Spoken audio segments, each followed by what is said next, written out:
الكاف يتدخل قبل مباراة الجزائر والسودان. قرارات في التوقيت الحساس. غضب الجماهير يسبق مباراة الجزائر والسودان.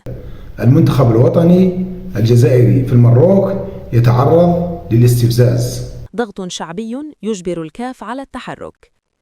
قبل ساعات من مواجهة الجزائر والسودان في افتتاح مبارياتهما ضمن نهائيات كأس إفريقيا 2025 بالمغرب، قام الاتحاد الإفريقي لكرة القدم الكاف بجملة من التدخلات والإجراءات التي أثارت اهتمام المتابعين، خاصة أنها جاءت في توقيت حساس وقبيل انطلاق البطولة رسمياً.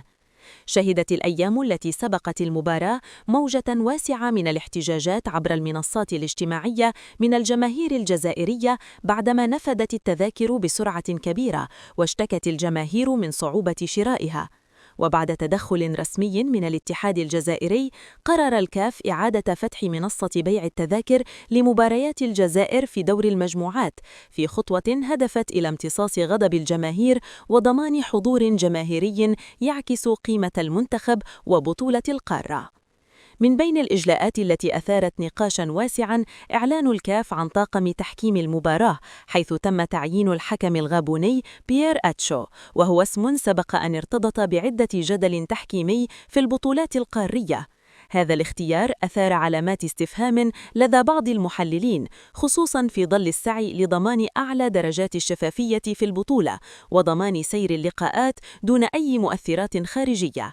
عبر آلاف المشجعين عن استيائهم عبر منصات التواصل الاجتماعي، داعين الكاف إلى احترام جماهير الجزائر والحرص على ضمان شفافية كاملة في التنظيم والتحكيم. وتحولت المنصات إلى فضاء كبير للمطالبات، سواء بتحسين عملية بيع التذاكر أو مراجعة تعيينات الحكام.